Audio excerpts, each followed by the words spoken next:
పరిష్కారం చేయగలుగుతున్నాం. కానీ వీళ్ళు చేసినటువంటి ఈ భూ వివాదాలు, ల్యాండ్ రిలేటెడ్ కాన్ఫ్లిక్ట్స్ అయితే భయంకరంగా తయారైనాయి. 22A ఉపయోగించారు, రికార్డ్స్ తారుమారు చేశారు, ప్రభుత్వ భూములు కొట్టేశారు, ఫారెస్ట్ భూములు కొట్టారు. ఇవి మామూలుగా ఫారెస్ట్ భూముల దగ్గరికి ఎవరు పోరు, అలాంటివి కూడా జరిగే పరిస్థితి వచ్చింది.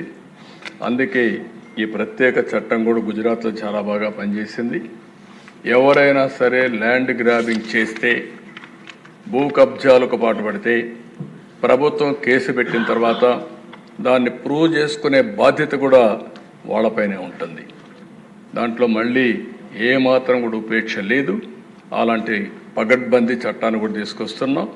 ఈ చట్టం ద్వారా ఎక్కడైనా ఎవరైనా సరే భూ కబ్జా చేయాలంటే భయపడే పరిస్థితి రావాల్సిన ఉంది. అలాంటి చట్టాన్ని కూడా తీసుకొస్తామని చెప్పి కూడా నేను మీకు తెలియజేస్తున్నాను.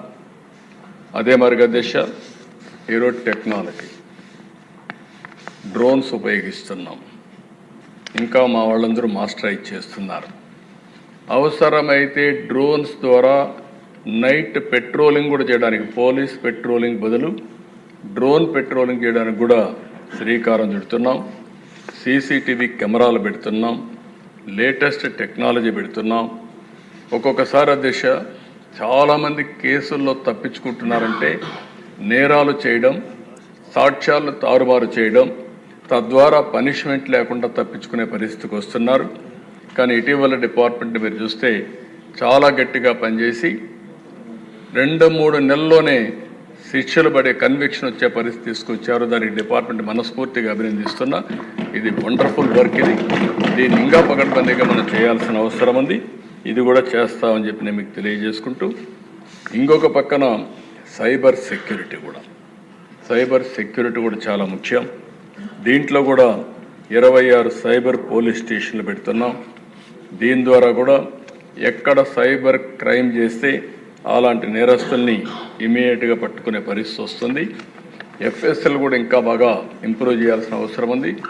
కడాన దేశ ఒక్కొక్కసారి ప్రభుత్వాలు ఏ విధంగా పనిచేస్తాయంటే, నేను ఎప్పటి నుంచో కూడా సమైక్య ఆంధ్రప్రదేశ్లో మీరు చూస్తే ప్రతి ఒక్క రెవెన్యూ డివిజన్కి పోలీస్ డాగ్స్ పెట్టి, స్క్వాడ్స్ పెట్టి, ఎందుకంటే ఇప్పటికి కూడా టెక్నాలజీ మనం అందరం ముందుకు పోతున్నాం.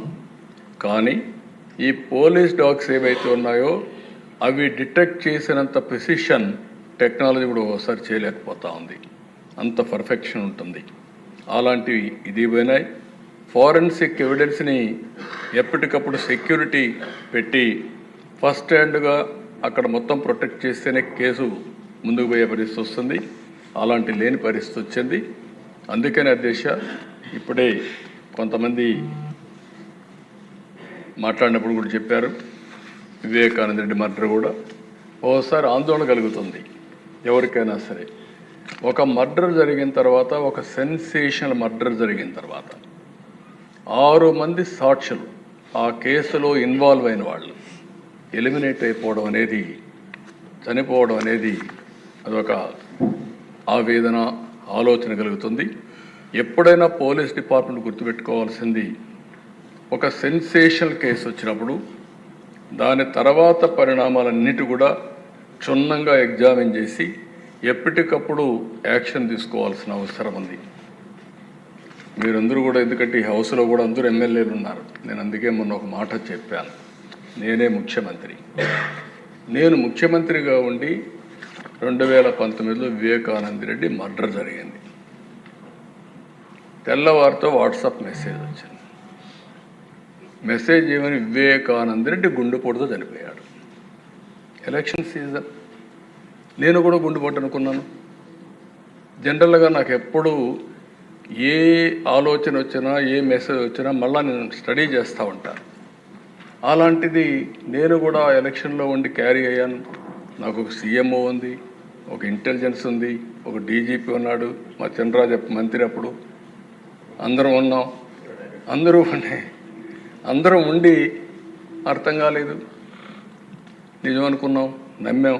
అంటే నేరస్తులు ఏ విధంగా ట్రాప్లో పెడతారనేదానికి ఇది ఒక ఉదాహరణ. అధ్యక్ష అంతవరకే చెప్తున్నాను నేను ఈరోజు. అది అయిన తర్వాత మధ్యాహ్నాలకి బిల్డప్ అయింది. సునీత గారు అడిగారు దీన్ని పోస్ట్ మార్టం చేయాలని. సునీత గారు కానీ పోస్ట్ మార్టం అడగకుండా ఉండుంటే క్రిమేషన్ అయిపోయారు. అంటే నేను ఎందుకు ఇవన్నీ చెప్తున్నానంటే, నేరాలు ఘోరాలు చేసే వ్యక్తుల పట్ల ఏ స్థాయి అయిన వాళ్ళైనా సరే మనం అప్రమత్తంగా ఉండకపోతే మాత్రం మనం న్యాయం చేసినట్టు కాదు, మనం కూడా ఇబ్బందులు పడే పరిస్థితి వస్తుంది. ఆ తర్వాత సాయంత్రానికి అధ్యక్ష ఎప్పుడైతే పోస్ట్ మార్టం చేశారో, ఏ టీవీలో అయితే గుండెపోటని చెప్పారో వాళ్లే సాయంత్రానికి మాట మార్చేసి ఇంతవరకు మా తండ్రి చనిపోయాడు, ఇప్పుడు తండ్రి లేని బిడ్డే కాకుండా చిన్నాన్న ఉంటే ఆ పెద్ద దిక్కు కూడా లేకుండా పోయిందని చెప్తే ప్రజలు నమ్మించే పరిస్థితికి వచ్చారు. రెండో రోజు అధ్యక్ష నా చేతిలో కత్తి పెట్టి నారాసుర రక్త చరిత్రను వేసే పరిస్థితికి వచ్చారు. బాధ కదా అధ్యక్ష, ఆవేదన కలగదా? ఏంటి ఇలాంటి అరాచకాలు చేసి కూడా రాజకీయాలు చేయగలుగుతామనే ధీమా నా జీవితంలో ఒకటే చెప్తాను దశ, ఎప్పుడు హత్యా రాజకీయాలు మరక అంటకుండా 45 సంవత్సరాలు రాజకీయాలు చేశారు. ఎవరైనా హత్యా రాజకీయాలు చేసిన ప్రజాక్షేత్రంలో పోరాడి అలాంటి వ్యక్తుల్ని శాశ్వతంగా రాజకీయాలు లేకుండా చేశాను తప్ప, శిక్షలు బయటకు చేశాను తప్ప, నేను ఎలాంటి పరిస్థితులు కూడా అలాంటి దీనికి దోహదం చేయలేదు. నేను ఎప్పుడూ చెప్పేవాడిని, ఒక హత్య చేయడం అనేది చాలా ప్రమాదం. పోస్ట్ మార్టానికి కారకులైన వ్యక్తులు మీకు కూడా పోస్ట్ మార్టం జరుగుతుంది, జాగ్రత్తగా ఉండమని హెచ్చరించాను. ఈరోజు ఈ హౌస్లో కూడా ఎమ్మెల్యేస్కి అందరికీ చెప్తున్నాను, మీ నియోజకవర్గాల్లో లా అండ్ ఆర్డర్ కంట్రోల్ చేయడం మీ బాధ్యత. లా అండ్ ఆర్డర్ని మనం కానీ విస్మరిస్తే ప్రజల్లో అశాంతి వస్తే కరెక్ట్ కాదు. ఇంకొక విషయం కూడా చెప్తున్నాను, రాజకీయ ముసుగులో నేరాలు ఘోరాలు చేసి ఎదురుదాడి చేసి తప్పించుకుంటా ఉంటే ఈ ప్రభుత్వంలో సాగనివ్వనని మరొక్కసారి చాలా స్పష్టంగా విజ్ఞప్తి చేస్తాను. ప్రజలకు మనం లా అండ్ ఆర్డర్ క్రియేట్ చేయాల్సిన, సమస్యలు లేకుండా చేయాల్సిన అవసరం ఉంది. టెక్నాలజీ వచ్చింది, టెక్నాలజీ ఉపయోగించుకుంటాం. కడాన పోలీసులు చూస్తే వాహనాలు కూడా లేని పరిస్థితి, పెట్రోల్ కూడా ఇవ్వలేని పరిస్థితి, ఇలాంటి చాలా జరుగుతున్నాయి. చాలా వరకు కరెక్ట్ చేశాం, ఇంకా కరెక్ట్ చేస్తాం. పోలీస్ యంత్రాంగాన్ని అప్రమత్తం చేస్తాం. అప్రమత్తం చేయడమే కాదు, ఎప్పుడైనా సరే అధ్యక్ష ఒకటే గుర్తుపెట్టుకోండి, ఒక నాయకత్వం కానీ ఒక గవర్నమెంట్ కానీ స్ట్రాంగ్గా ఉందని విత్ డెమాన్స్ట్రేటివ్ ఎఫెక్ట్తో చేయగలిగితే అందరూ లైన్లోకి వస్తారు. అట్లా కాకుండా పర్వాలేదు ఉదాసీన వైఖరి తీసుకుంటే ప్రతి ఒక్కరూ పెట్టిరేగిపోయే పరిస్థితి వస్తుంది. అది ఈ ప్రభుత్వంలో సాగనివ్వమని చెప్పి మరొకసారి తెలియజేసుకుంటూ ప్రతి ఒక్కరికి విజ్ఞప్తి చేస్తున్నా. ఈ రోజుటి నుంచి కొంతమందిని చూస్తున్నాను దిశ, కొన్ని కేసులు కూడా చూస్తున్నాను. ఎమోషన్లో కొంతమంది ట్రాపుల్లో కూడా పడతా ఉంటారు. కొంతమందికి డబ్బులు ఇస్తామంటే ఎక్కువగా వస్తాయనే ఉద్దేశంతో ఒక విధంగా ఆలోచిస్తే చిట్ ఫండ్ కంపెనీలు వస్తూ ఉంటాయి. అలాంటి వాటిలో డబ్బులు ఎక్కువ పెట్టుబడి పెడతాం, లేకుంటే మీకు ఎక్కువ రిటర్న్స్ ఇస్తామంటే మోసపోయే పరిస్థితి వస్తూ ఉంది. కొంతమంది అమ్మాయిల పట్ల కొంతమంది చాలా దారుణంగా ప్రవర్తిస్తూ ప్రేమ అనే మాట ఒలకబోస్తూ ట్రాప్లో పెట్టి ఈ యొక్క అబ్యూజ్ చేసే పరిస్థితి కూడా వస్తున్నారు. నేను ఈ విషయాలని ఎందుకు చెప్తున్నానంటే, ఈ సభ ద్వారా ప్రజల్లో చైతన్యం తీసుకురావాల్సిన బాధ్యత మన మీద ఉంది. అదే సమయంలో ఎవరైనా తప్పు చేస్తే మాత్రం వదిలిపెట్టం, తాట తీస్తామని చెప్పి మరొకసారి ఎందుకంటే నా గట్టిగా కూడా చెప్పాల్సిన అవసరం ఉంది. నేను ఇదే మాదిరిగా ముఖ్యమంత్రిగా ఉంటే అధ్యక్ష 14-15 సంవత్సరంలో ఇక్కడే మనం గురుజాల కాన్స్టిట్యున్సీ అనుకుంటాను, పిడుగురాళ్ళ దాచేపల్లి ఏరియాలో ఒక ముస్లిం గర్ల్, చిన్న అమ్మాయి, ఆ అమ్మాయి పైన అత్యాచారం చేశారు. దగ్గర దగ్గర 18 టాస్క్ ఫోర్స్లు వేశాను. ఏ డైరెక్షన్లో ఉన్నా సరే భూమి మీద ఎక్కడున్నా పట్టకొచ్చే బాధ్యత మీదని పోలీసులకు చెప్పా. సర్చ మొదలుపెట్టా. 4వ రోజుకి అతనే ఆత్మహత్య చేసుకొని చనిపోయాడంటే అక్కడికి అనుకున్నాను. దాంతో కూడా వదిలిపెట్టలేదు. మళ్ళీ విజయవాడలో పెద్ద ర్యాలీ పెట్టి భవిష్యత్తులో ఎవరైనా సరే నా ఆడబిడ్డల జోలుకొస్తే ఇదే గతి అవుతుందని చెప్పి హెచ్చరించాను. ఇదంతా మొత్తం లా అండ్ ఆర్డర్ అంతా కూడా కంట్రోల్ అయ్యే పరిస్థితి వచ్చింది. ఇప్పుడు కూడా చెప్తున్నా, ఈ సభ ద్వారా హెచ్చరిస్తున్నా, రేపటి నుంచి ఈ ప్రభుత్వాన్ని ఛాలెంజ్ చేయాలంటే చేయండి. ఆ తర్వాత ఎలాంటి పనిష్మెంట్ ఉంటుందో మీరే చూస్తారని కూడా హెచ్చరిస్తూ, లా అండ్ ఆర్డర్ కాపాడే బాధ్యత మాది. ప్రభుత్వ యంత్రాంగాన్ని కూడా సమర్థవంతంగా నడిపిస్తాం. ఎక్కడా రాజీ లేదు, రాగద్వేషాలు లేవు, లేకుంటే విశిష్టత లేదు. ఎవరైతే మీరందరూ లా అండ్ ఆర్డర్ మెయింటైన్ చేస్తారో డీజీపీ దగ్గర నుంచి లాస్ట్ మైల్లో ఉండే కానిస్టేబుల్ వరకు మీరు లా అండ్ ఆర్డర్ మెయింటైన్ చేయండి. మీకు అండగా ఈ గవర్నమెంట్ ఉంటుందని మరొక్కసారి తెలియజేసుకుంటూ, ప్రజలు పూర్తిగా సహకరించమని మరొక్కసారి కోరుకుంటూ, ఇంకొకసారి నాకు ఎక్కడన్నా దొరికితే మాత్రం గంజాయి దొరికితే అడికి అయిపోతారు, మీరు గుర్తుపెట్టుకోండి. అదే మాదిరిగా ఎక్కడ డ్రగ్స్ దొరికినా లేదు. రాజకీయ ముసుగులో హత్యలు, నేరాలు, ఘోరాలు చేయాలనుకున్నా చాలా క్లియర్గా ఉన్నాం. ఎవరైనా మీరు మీ సమస్యలు చెప్పాలంటే మాకు చెప్పండి. సమస్యలు చెప్పకుండా మీ ఇష్ట ప్రకారం వచ్చి రౌడీజం చేస్తాం, ఇష్టానుసారంగా ప్రవర్తిస్తాం కూడా కరెక్ట్ కాదు. మీరు రండి, వింటాం, మీరు చెప్పిందంతా వింటాం. మీ సమస్య న్యాయపరమైతే తప్పకుండా పరిష్కారం చేసే బాధ్యత ఈ ప్రభుత్వాన్ని చెప్పి తెలియజేసుకుంటూ, అందరూ సహకరించమని చెప్పి కోరుకుంటూ మీ దగ్గర సెలవు తీసుకుంటున్నాను. ఇప్పుడు గౌరవనీయ ముఖ్యమంత్రి గారు ఈ చర్చలో పాల్గొనటం ప్రజలకు ఎంతో ధైర్యాన్ని ఇస్తుంది. నిన్ననే ఇనాగరేట్ చేశాను శక్తి యాప్. ఎవరైనా సరే ఆడబిడ్డలు ఆ శక్తి యాప్ డౌన్లోడ్ చేసుకుని కనీసం ఆ ఫోన్లో చేయగలిగిన ఆ శక్తి యాప్ ఆన్ చేసి 3 సార్లు షేక్ చేసిన ఆటోమేటిక్గా రిజిస్టర్ అయిపోతుంది. ఎక్కడున్నారో జీపీఎస్ చూసుకుని 6 నిమిషాల నుంచి 9-10 నిమిషాల లోపల మీ దగ్గరికి వచ్చే బాధ్యత పోలీసుల పైన ఉంటుంది. ఒకసారి కంప్లైంట్ చేసిన తర్వాత ఆ అమ్మాయికి ఏమైనా జరిగినా మా పోలీసులు రెస్పాండ్ కాకపోయినా బాధ్యత తీసుకునే అవకాశం పోలీసుల పైన ఉంటుంది. ఎందుకంటే ఒకసారి టెక్నాలజీలో రిజిస్టర్ అయిన తర్వాత రేపు క్రైమ్ రిజిస్టర్ అయినప్పుడు మీ ఫెయిల్యూర్ కూడా రిజిస్టర్ అవుతుంది.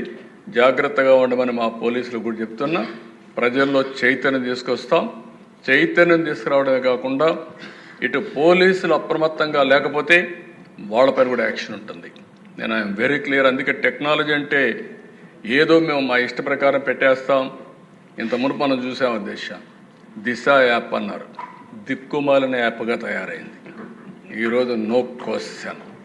ఏదైతే నేను చెప్పానో ఇది 100% ఏదైతే శక్తి యాప్. ఒక్కసారి మీరు టెస్ట్ చేసి చూడండి. ఎవడైనా ఆకతాయితనంతో బిహేవ్ చేయాలని మీరు చేసి చూడండి. ఆడబిడ్డలు శక్తి యాప్ ద్వారా అప్రోచ్ కండి. అప్రోచ్ అయిన తర్వాత 100% యాక్షన్ తీసుకునే బాధ్యత ఈ ప్రభుత్వాన్ని అని చెప్పి మరొకసారి తెలియజేసుకుంటూ, అవేర్నెస్ రావడానికి ఎమ్మెల్యేస్ కూడా మాట్లాడండి, ప్రజల్లో చైతన్యం తీసుకురండి. మీరు ఒక విషయం గుర్తుపెట్టుకోవాలి, ఎప్పుడు కూడా చట్టం ఉంటుంది, లేకపోతే అనేక చర్యలు ఉంటాయి. కానీ ప్రజల్లో చైతన్యం లేకపోతే మన చట్టాలన్నీ కూడా ఎవరూ ఉపయోగించుకోలేని పరిస్థితి వస్తుంది. ఇప్పుడు కూడా టెక్నాలజీ కూడా అంతే. యాప్ ఉంది, యాప్ ఉపయోగించుకుంటే అది ఒక మహా ఆయుధం.